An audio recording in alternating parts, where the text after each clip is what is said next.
नमस्कार दोस्तों, निशूज कास्ट के यूएसए स्पेशल एपिसोड के सीजन 3 में आप लोगों का स्वागत है। 8 जून 2025 के यानी 3 वीक पहले वाले एक एपिसोड में मैंने विस्की मेकिंग में angel share and devil's cut क्या है ये मैंने समझाया था, और उसी एपिसोड में मैंने एक विस्की का नाम लिया था जिम बीम्स डेविल्स कट। जी हाँ, ये वाली विस्की कुछ ही दिनों पहले मैंने ये विस्की लाई थी हमारे यहाँ यूएस में जो पटेल वाइन एंड स्पिरिट्स है वहाँ से, और मैंने सोचा इसका एक रिव्यू आप तक पहुँचाना चाहिए, क्योंकि इसका रीज़न ये है कि ये विस्की जब मैंने टेस्ट की तब मुझे ऐसे लगा कि आप लोगों तक इसके अरोमाज और प्रोफाइल आप तक पहुँचने चाहिए, और इसीलिए मैं आज ये एपिसोड कर रहा हूँ। वैसे तो मैंने इसको ऑलरेडी टेस्ट किया है, कुछ दिनों पहले हमारे यहाँ घर पे यहाँ यूएस में कुछ मेहमान आए थे, तब मैंने ये विस्की ओपन की, उनको भी बहुत पसंद आई और मुझे भी पसंद आई। अब ये जिम बीम का जो वेरिएंट है डेविल्स कट, ये क्या है इसके बारे में मैंने पिछले एपिसोड में यानी जो मैंने 2-3 वीक पहले किया था उसमें मैंने पूरी डिटेल जानकारी दे दी है। फिर भी एक झलक आपको दे देता हूँ, जो नए हैं चैनल पे उनको पता चले व्हाट इज डेविल्स कट। कोई भी विस्की जब भी मैच्योरेशन के लिए बैरल में डाली जाती है तो कास्क में डाली जाती है, तब उसमें से कुछ साल रखने के बाद उसमें से कुछ विस्की इवेपोरेट हो जाती है, और जो हमें मिलता नहीं है इवेपोरेशन की वजह से वो हवा में उड़ जाता है, तो उसे कहते हैं एंजल शेयर। लेकिन साइमल्टेनियसली जो कास्क रहता है उसका जो लकड़ा रहता है वो कुछ विस्की अपने में एब्जॉर्ब कर लेता है, सोक कर लेता है, और उसी ट्रैप्ड हुई जो विस्की है, उस लकड़े के अंदर जो ट्रैप हुई जो विस्की है उसे कहते हैं डेविल्स कट, क्योंकि बैरल में से उतनी विस्की कम हो जाती है। तो जिम बीम वालों ने वो बैरल में एम्प्टी करने के बाद जो विस्की रहती है, जो वुड में रहती है, उसको निकाल के ये एक वेरिएंट बनाया जिसका नाम है डेविल्स कट। और वो विस्की बैरल में से एक्सट्रैक्ट करने के बाद जो नॉर्मल बर्बन विस्की रहती है उसके साथ उसका ब्लेंड करके ये वेरिएंट बना है। So let us taste and see the aroma and profile of this whisky. एक छोटा सा पॉर करते हैं। विस्की ओपन अप होगी तब तक बॉटल को पढ़ते हैं। इसमें लिखा है Jim Beam Devil's Cut Kentucky straight bourbon whisky made with bourbon extracted from the barrel walls.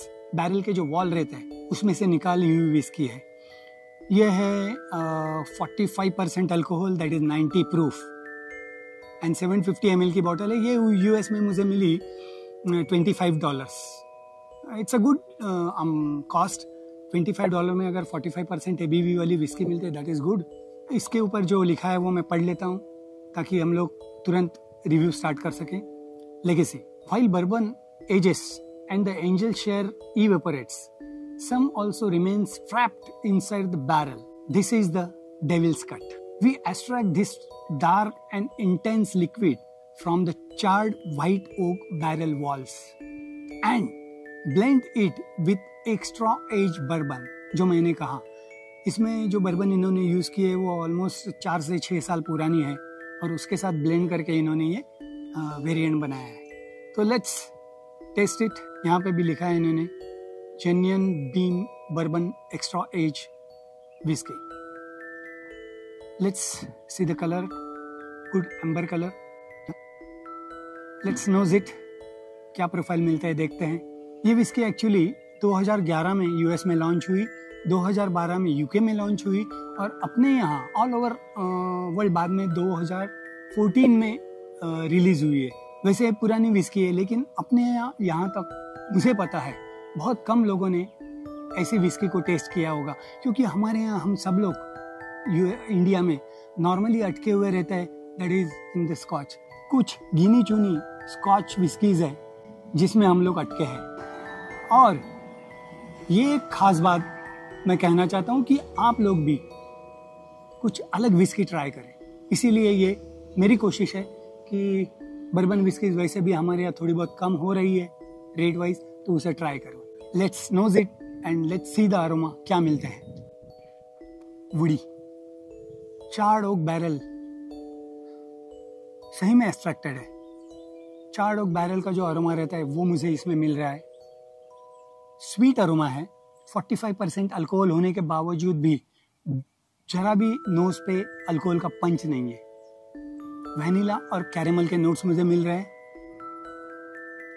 वैसे ही चॉकलेट केक का जो अरोमा रहता है वैसे मुझे मिल रहा है। Chocolate flavour, vanilla essence and हल्का स्पाइस भी मिल रहा है मुझे।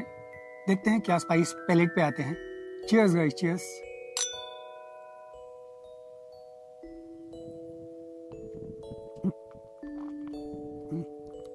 वाओ, जैसे मैंने बताया 45% ABV होने के बाद भी वेरी स्मूथली गले के नीचे उतरी।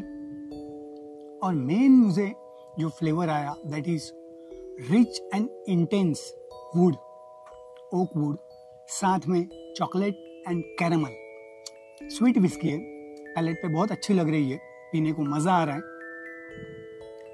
और एक सिप में देखते हैं क्या मिलता है। निकलने के बाद हल्के स्पाइस मुझे मिल रहे हैं, वो भी क्लव एंड सिनेमन जैसे। साइमल्टेनियसली रोस्टेड नट्स जैसे रहते हैं ना, तो वो मुझे मिल रहे हैं। साथ में कैरेमल है, then very intense, mouth watering है, सही में बहुत अच्छी माउथ वाटरिंग है। और एक अच्छा वेरिएंट इन्होंने बनाया है एज अ चेंज, आप इसे जरूर ट्राई कीजिए। मुझे तो अच्छी लगी, तो आप भी इसे ट्राई करके बताइए मुझे कि आप लोगों को अगर इंडिया में ये वेरिएंट मिलता है और आपने अगर ट्राई किया तो जरूर बताइए कमेंट्स में कि ये विस्की आपको कैसे लगी। वैसे ही सब ऐसे अच्छे अच्छे एपिसोड्स देखने के लिए निशूज कास्ट को सब्सक्राइब कीजिए, लाइक कीजिए और शेयर कीजिए। And drink moderately, don't drink and drive, drink responsibly. And let's learn how to drink it right with Nishu's Cask. Cheers!